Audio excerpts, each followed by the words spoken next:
യെശയ്യാ പ്രവാചകന്റെ പുസ്തകത്തിൽ നിന്നുള്ള വായന 51-ാം അധ്യായം 1 മുതൽ 23 വരെയുള്ള തിരുവചനങ്ങൾ. സിയോന് ആശ്വാസം. കർത്താവിനെ അന്വേഷിക്കുന്നവരെ, രക്ഷ തേടുന്നവരെ, എൻ്റെ വാക്ക് കേൾക്കുവിൻ. നിങ്ങളെ വെട്ടിയെടുത്ത പാറയിലേക്കും നിങ്ങളെ കുഴിച്ചെടുത്ത ഖനിഗർഭത്തിലേക്കും നോക്കുവിൻ. നിങ്ങളുടെ പിതാവായ അബ്രഹത്തെയും നിങ്ങളെ വഹിച്ച സാറായെയും നോക്കുവിൻ. അബ്രഹാം ഏകനായിരിക്കെ ഞാൻ അവനെ വിളിച്ചു, അവൻ അവനെ അനുഗ്രഹിച്ചു. അവൻ വർദ്ധിച്ചു പെരുകി. കർത്താവ് സിയോനെ ആശ്വസിപ്പിക്കും, അവളുടെ വിജന പ്രദേശങ്ങളെ സാന്ത്വനപ്പെടുത്തും. അവളുടെ മരുപ്രദേശങ്ങളെ ഏദോം പോലെയും മണലാരണ്യങ്ങളെ കർത്താവിൻ്റെ തോട്ടം പോലെയുമാക്കും. സന്തോഷവും ആനന്ദവും നന്ദി പ്രകടനങ്ങളും ഗാനാലാപനങ്ങളും അവളിൽ നിറയും. എൻ്റെ ജനമേ, എൻ്റെ വാക്ക് കേൾക്കുവിൻ. എൻ്റെ രാജ്യമേ, എനിക്ക് ചെവി തരുവിൻ. എന്നിൽ നിന്ന് ഒരു നിയമം പുറപ്പെടും. എൻ്റെ നീതി ജനതകൾക്ക് പ്രകാശമായി ഭവിക്കും. ഞാൻ വേഗം അവരെ മോചിപ്പിക്കും. എൻ്റെ രക്ഷ കടന്നു വരുന്നു. എൻ്റെ കരം ജനതകളെ ഭരിക്കും. തീരദേശങ്ങൾ എന്നെ കാത്തിരിക്കുകയും എൻ്റെ ഭരണം ആഗ്രഹിക്കുകയും ചെയ്യുന്നു. നിങ്ങളിൽ മുകളിൽ ആകാശത്തേക്കും താഴെ ഭൂമിയിലേക്കും നോക്കുവിൻ.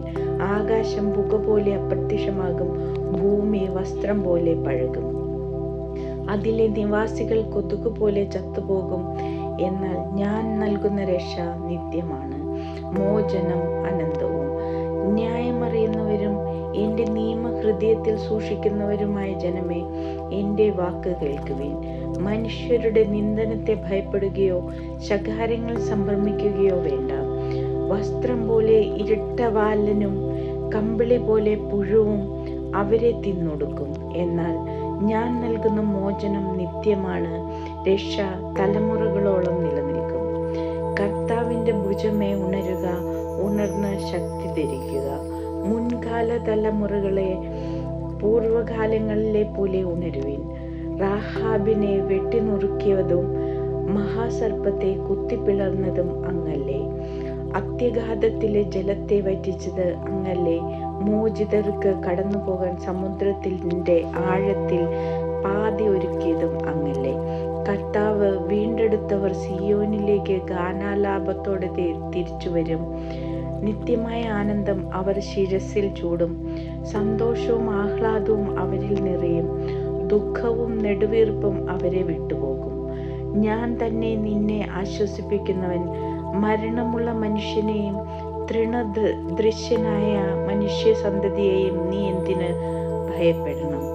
ഭൂമിക്ക് അടിസ്ഥാനമിടുകയും ആകാശത്തെ വിരിക്കുകയും ചെയ്ത നിന്റെ സൃഷ്ടാവായ കർത്താവിനെ നീ മറന്നു കളഞ്ഞു. നിന്നെ നശിപ്പിക്കാൻ വരുന്ന പീഡകന്റെ ക്രോധത്തെക്കുറിച്ച് നീ നിരന്തരം ഭയപ്പെടുന്നതെന്തിന്?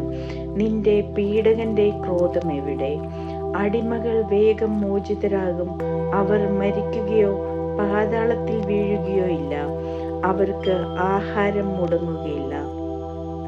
തിരമാലകൾ പോലെ അലറും വിധം കടലിനെ ശോഭിപ്പിക്കുന്ന നിന്റെ ദൈവമായ കർത്താവാണ് ഞാൻ. സൈന്യങ്ങളുടെ കർത്താവ് എന്നാണ് എൻ്റെ നാമം.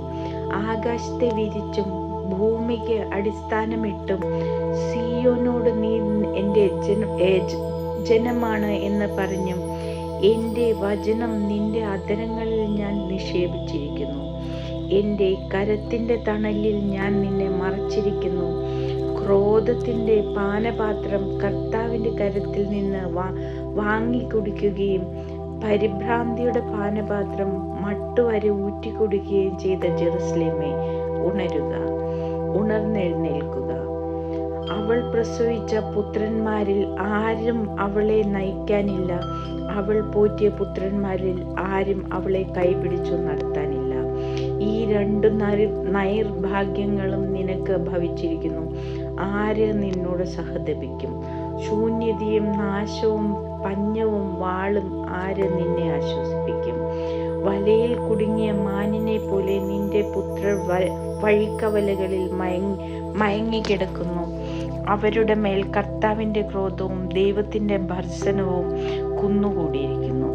അതിപീഡനം സഹിക്കുന്നവളെ, വീഞ്ഞു കുടിക്കാതെ ബോധമറ്റവളെ കേൾക്കുക. തൻ്റെ ജനത്തിനു വേണ്ടി വാദിക്കുന്ന നിന്റെ ദൈവമായ കർത്താവ് അരുളിച്ചെയ്യുന്നു, ഇതാ പരിഭ്രാന്തിയുടെ പാനപാത്രം നിന്റെ കയ്യിൽ നിന്ന് ഞാൻ എടുത്തു മാറ്റിയിരിക്കുന്നു. ക്രോധത്തിൻ്റെ പാനപാത്രം മേലിൽ നീ കുടിക്കുകയില്ല. കുനിയുക, ഞാൻ കടന്നു പോകട്ടെ എന്ന് നിന്നെ ദ്രോഹിച്ചവർ പറയുമ്പോൾ അവർക്ക് കടന്നു പോകാനുള്ള നിലവും തെരുവീതിയും പോലെ നീ നിന്റെ പുറം വിട്ടുകൊടുത്തിരിക്കുന്നല്ലോ. അവരുടെ കയ്യിൽ ഞാൻ ഈ പാനപാത്രം വെച്ചു കൊടുക്കും.